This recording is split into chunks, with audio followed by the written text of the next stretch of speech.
So today I'll be going over Codeforces round 805, but only questions A through D. So let's get to the first question, called round down the price. So this question, so they give you a certain number of test cases, T, and then for each test case they only give you one integer, and then you have to output that integer, the given integer, subtracted by the next lowest round number. And so the round numbers in this scenario are 10 to the power of a certain integer. And so the first round number, the lowest round number, would be 10 to the power of 0, which is 1. And the next one is 10 to the power of 1, which is 10, and so on. And so 10 to the power of 3 is that 1,000, so that's the next one after 100. And so it's just a pattern which is multiplied by 10, which is pretty easy.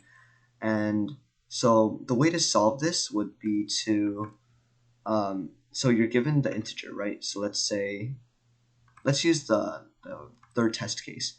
So it's 178, and we know that the next lowest would be 100, because 100 is less than the given number m, which is 178, but 1000, which is the one after it, is not lower, so we can't use 1000, so therefore the next lowest must be 100. And we just basically take this minus the lowest round number possible, or the highest low number, the highest round number but lower than m. And so that would be 10 to the power of 2, because that's 100 shown here. And so that's basically how to solve this. And for the code, it looks like something like this.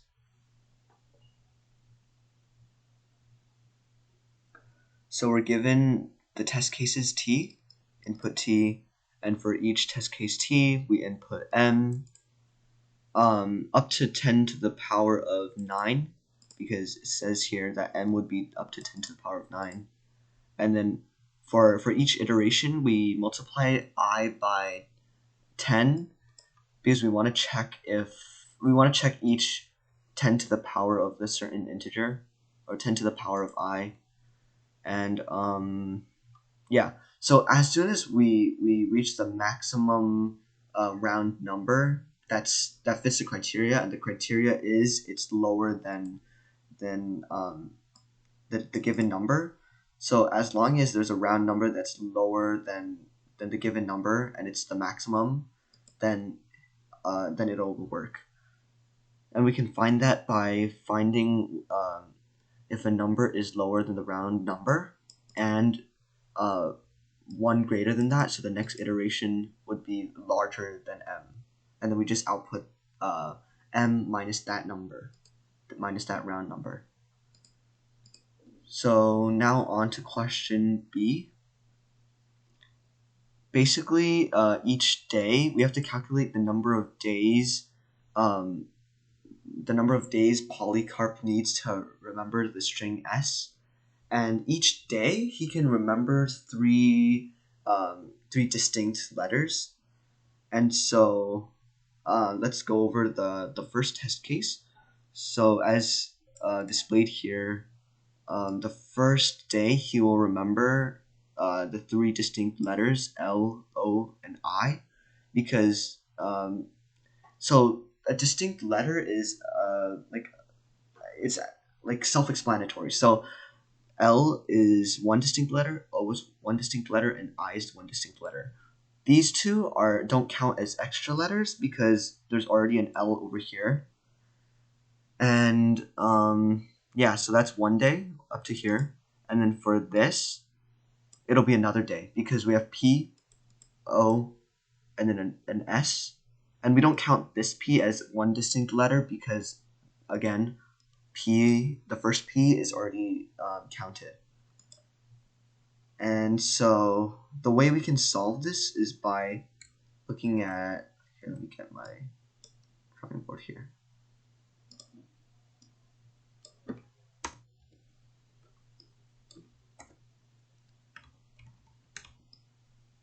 Sorry, give me one moment. Okay.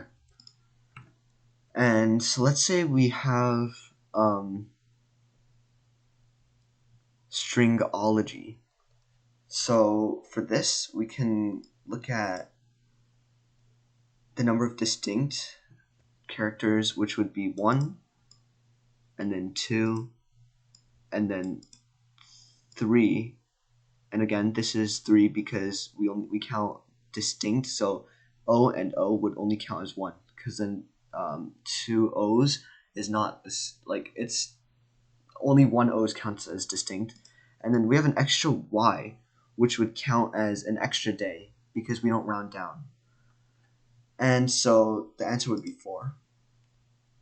And so I think I solved this problem because I used a set, and then whenever the set reached 4 elements, I added it by 1. I think if I remember correctly, I used 4 because, wait, let me open a new tab with that. Okay. If you used 3, it wouldn't necessarily work because let's say over here, this, let me try to find an example of it. Yes, over here. So abracadabra, the third test case. Let's write the string out. That's kind of ugly.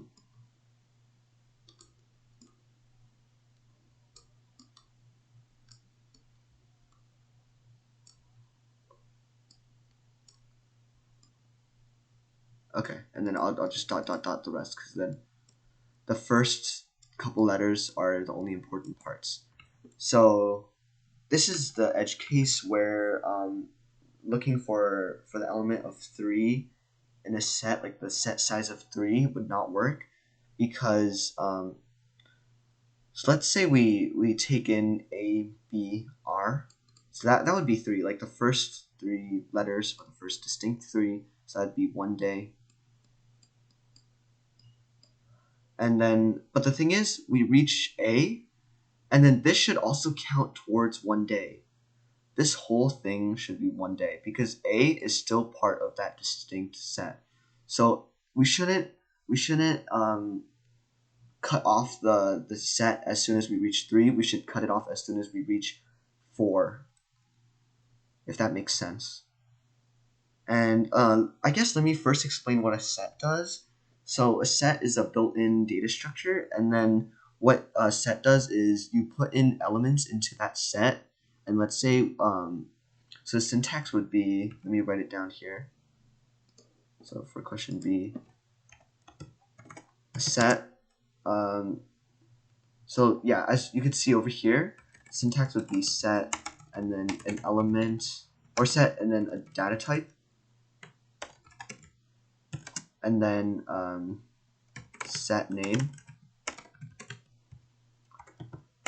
and then to insert an element into the set, you just do set name dot insert and then an element, and then to like see if an element is in a set, you do set name dot count and then that element, and then it'll either return 1, meaning the set is in there, or it'll return 0, meaning the element's not in there. So it just returns a Boolean variable, or Boolean value, I mean, sorry. And so, yeah, so it would be better if we check, I mean, the only solution would be to check if the set size is equal to 4. So when it's equal to 4, then we cut it off. So if you can see my code over here.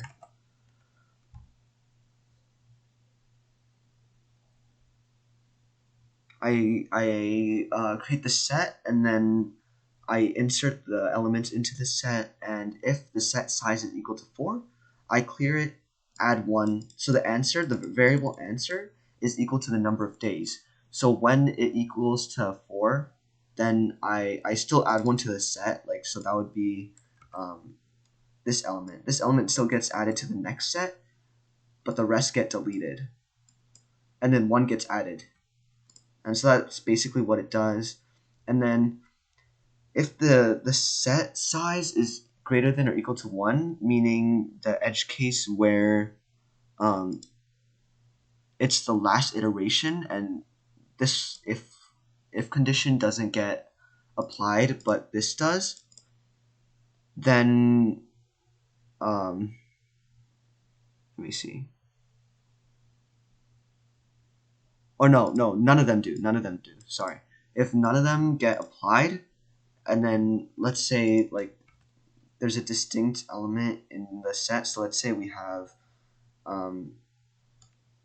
A, B, C, and then D. So in this scenario, these 3 would be the first 3 letters that Polycarp remembers, and then the D is the extra element. And so in that edge case, we add 1 extra because we don't round down again. And so that's question B. Moving on to question C, we have trains and queries. So for this one, basically you're given a list of trains and train routes, and which is U, and then based on those you're also given queries, and then you want to output yes if you can reach the train given those queries, or if there's a route between those trains given those queries, and or no if you can't. So for the first test case, or for the first test case and then the first query, you're given 3 and 5 as a query, and then this is U, or the train routes, and because 3 is before 5, you're able to reach it. So the answer would be yes. Second query, first test case still, you're given 1 and 7, and 1 is after 7, so it would not work because you can't reach a route that's behind you. So to make it simpler, as long as A, which is like the first pair, is behind B in this route, in these given integers, then the answer will always be yes, unless A is not given, or B is not given, or A is above C in here. So that's how it's going to work. And I guess I'll go straight to the code because it's pretty simple if you think about it in that way. And so yeah, you just get the test cases, same thing, and then you get N and K. I created the routes array, and then I used 1 indexing because you'll see later on like the maps can't be memory setted, and so like it's just over here. Later on I'll explain it more in depth, but usually I don't 1 index because it can get confusing, but I did it this time and I'll explain it later. And so yeah, what happens is I created a map of pairs, and then for each iteration I inputted U, and then if I didn't visit U at all, so for 3 I didn't visit it anywhere else because this is the first time I processed a 3, what I would do is set the map of 3 to I. So for here, 3 would equal to, so map or M of 3 would equal to I. And why I'm doing this is to basically check if the lowest value of a certain element is going to be lower than the highest value of the second train. And if so we went over if it hasn't been visited yet, but if it has, let's say for the second test case we have 1, 2, and 1. If we're on this one has already been visited. So when we process the second one, we add it only to the second element in that pair, because the second. So the way I set this data structure up is that the first element in that pair, so a pair can be resembled like this.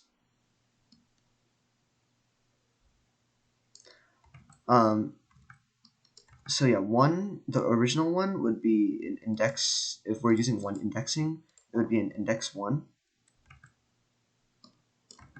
And then the second one would be an index 3 because there's 1, 2, and 3. And this is 1 because it's 1.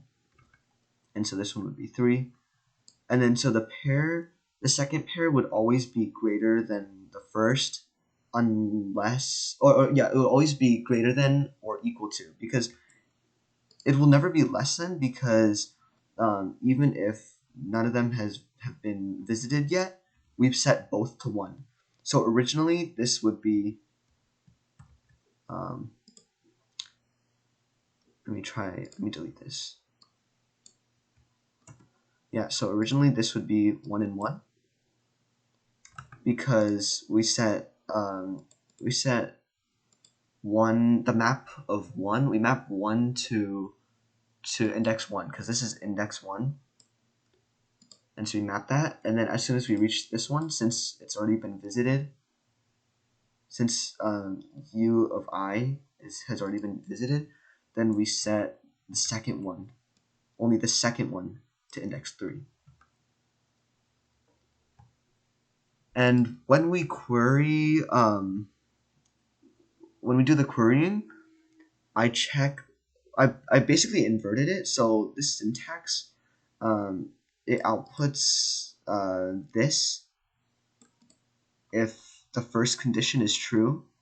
I mean, if all of these conditions are true, so everything behind the question mark to the parentheses, what the syntax does is it checks if this is true, and if it is, then it outputs this, and if it isn't, then it outputs this. And so it's pretty neat. It basically consolidates an if statement or an if condition. And what I did was I checked if the first one is larger than the second one, then I outputted no, because let's go over the test case where that's true. Let's see, the first no would be here. Yes, exactly. So over here, 1 would be in index 3.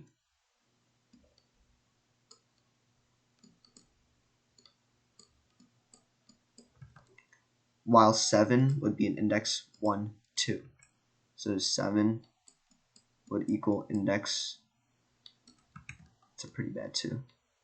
Okay, 7 would equal index 2. And it's no because when we query 1 and 7, 1 is greater than 7, because the value of 1 would be 3, and that's 3 is greater than 2, and therefore no is printed.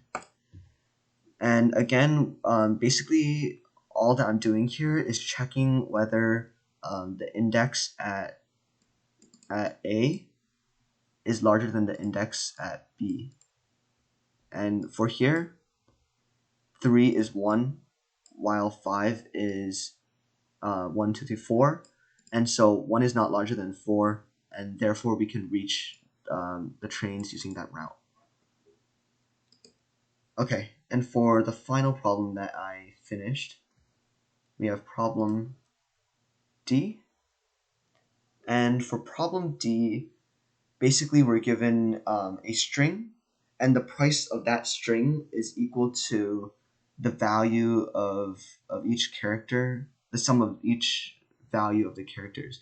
And the value of a character would be the position it is in the English alphabet.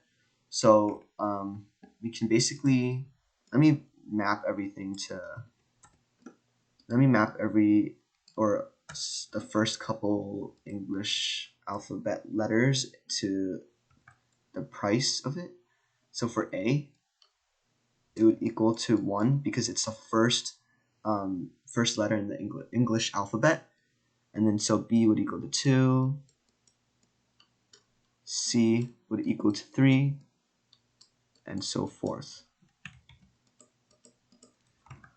And yeah, so that you can see why the price of ABCA is equal to 7, because we have A here, which is equal to 1, B, which is equal to 2, C, 3, and A is 1, because it's the first letter of the English alphabet. And so we're given test cases, and then for each test case, we're given the string, and then also the price we want to reach and go below. So basically what we have to output is this string, but modified so that the price of it is less than or equal to P while still being the maximum size. So for the first test case, it's equal to AA because as seen over here, like up here, ABCA is equal to 7. So I'm going over the first test case. So it's equal to 7, but we want to get to 2. And in order to get to 2, we first have to subtract a certain number, the minimum amount of letters while still being less than or equal to 2, while the price is still less than or equal to 2. So the most optimal solution would be to subtract C and B, because C has a price of 3 while B has a price of 2. And so if you combine the prices, C and B together would equal to 5. And if you subtract 2 plus 3, it'll equal to 2, which is just what we want. And if you look at a couple other test cases, you start seeing a pattern, and the pattern is that the most optimal solution in every test case would be to subtract the letter with the highest price.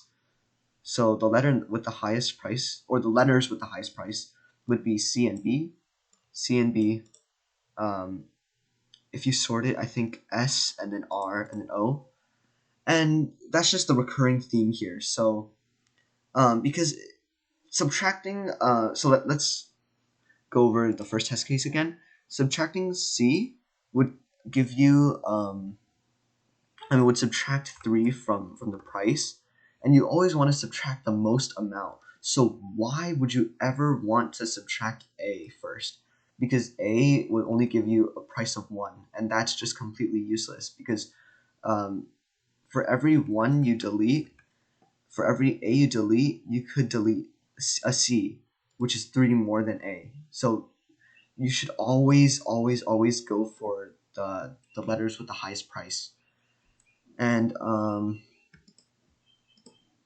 in my code, I basically did that, and then so inputted test cases, got the string, inputted the string and the target price. And first what I did was I added all the prices together. So my variable price, which is not a given input, my variable price would equal to 7 in the first test case, because I just add all this together. And that's a cool thing about C++. You can turn a letter into a number, so by doing this. So subtracting a character by character literal of A would give you that number, but it's in 0 indexing, so A would equal to 0, B would equal to 1, C would equal to 2, and so forth. And so you have to add 1 to each letter. And so that's what I did. And then I created a duplicate. I'm pretty sure there's a better way to assign every character in that character array to character in that string, but I just did this because nothing else that I did worked. And so yeah, I created a duplicate, I sorted it, and then I went I iterated it. I iterated through the character array like backwards in order to get the largest price. So basically, after sorting the first test case, you would get A, B. Oh no, sorry, two A's. A, B, and then a C. And this is perfect because using this like backwards for loop. So yeah, that's how you create like a for loop starting at the lowest or the highest value. So you want to start there at C. So you're going this way to get the maximum. So C is first, and since C has a price of 3, we subtract the total price. So this total price, remember, is 7 because A, B, C is 7. And then you subtract that by C, or in this case is 3 because C has a value of 3. And so that equals to 4 now. And so now you have 4, but 4 is still larger than the target price of 2. And so next you want to do that again, but with the next highest, which is B. And B has a weight of 2, or a value of 2. And so 4 minus 2, which is the weight of B, would equal to 2. And there, we finally reached the target price of 2. And now we can break. And so the way I used it, I think there's like a bunch of different ways you can do this, but the way I processed like the string is I used a map, because maps and sets are like all you ever need in the Division 3. I used a map, and then over here, if the price is larger than P, so basically the map only contains the elements that I deleted. So I use that map for elements I deleted. And so in this case, since I took away B and C because I don't need those, then the map, which is called M in my program, would equal to, or would contain B and C. So that's what my map would contain. And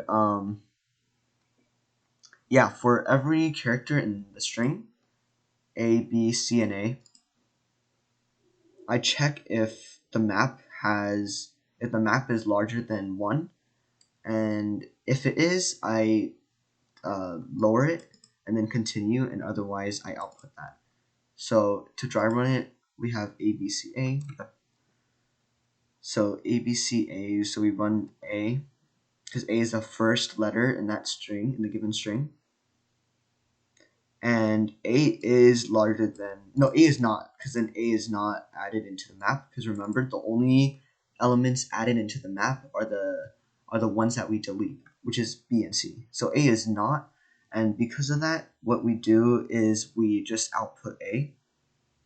So this is what we output. So our answer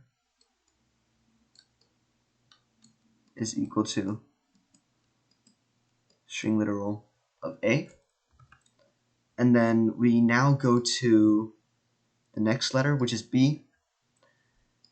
B in this case is a member of the set M, and then because it is, we don't output that.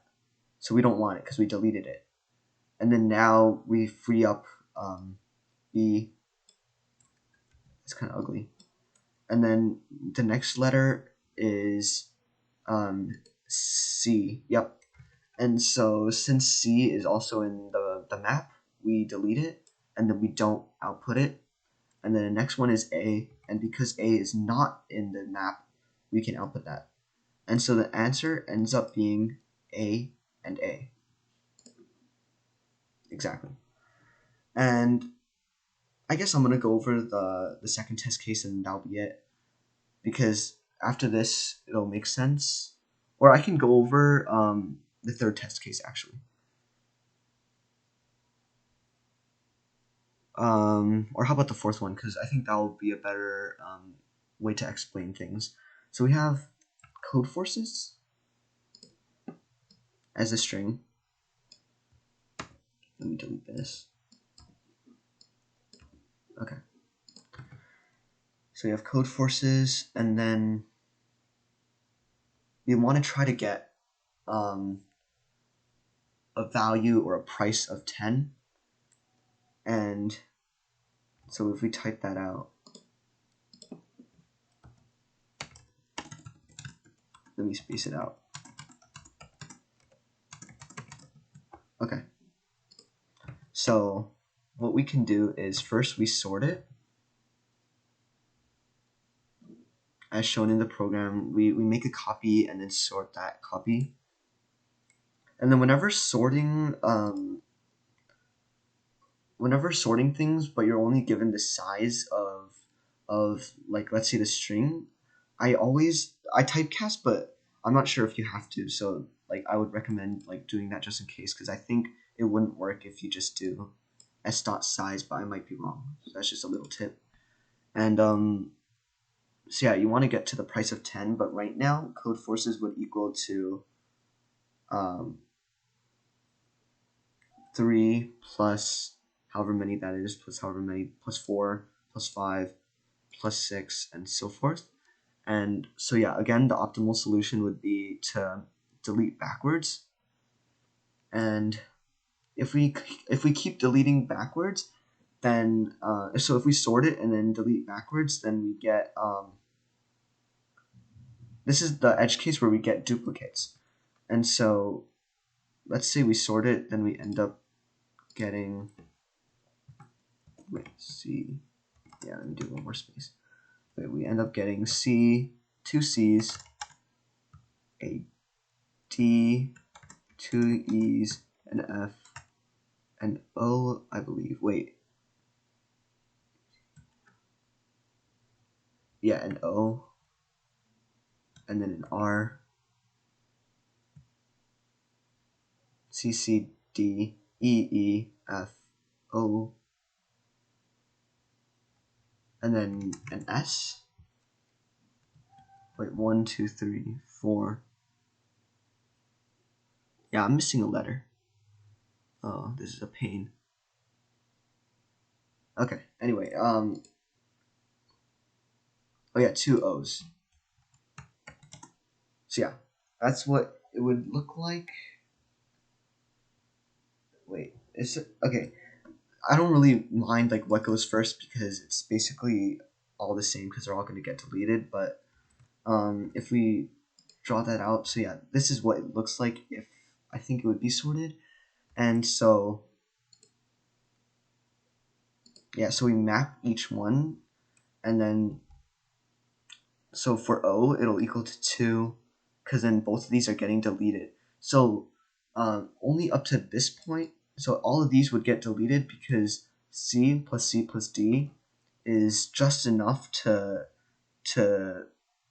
equal to 10, which is what we want to get. See 10 over here?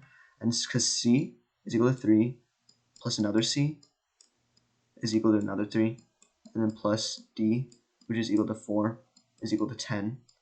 And so that's just enough. So everything else we want gone. And then so in some cases, we do want to keep like 1E. So let's say if the target value is 15, and we want to keep this E over here. That's why I used a map, and then that's why I subtract it, and that's why I do it so methodically, because we don't want to over subtract an E, if you know what I mean. Like we already subtract like 1E over here, and then there's another E left, but we want to leave that E, and that's why we subtract it and add it the way we do. But going on with this test case, we add S, R, 2 O's. So for S, if we do M, which is m, the map variable of r. It's a pretty ugly r. Let me redo that. M of r would equal to 1, because there's only one r that we need to delete.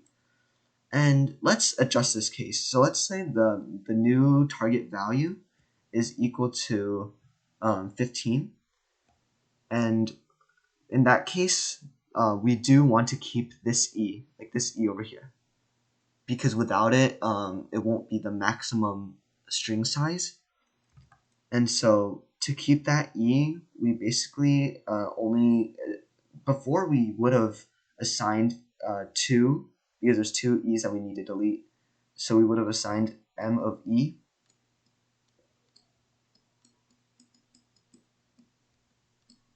to 2, but now it's just 1, because we want to keep, we only delete 1 at e. And yeah, so if the reason why I went like linearly, like it could have been, the solution would have been a lot easier to implement if they didn't say that that it has to be in like the same order, that it has to be like a substring of s and not like a permutation. I remember like it said it somewhere here.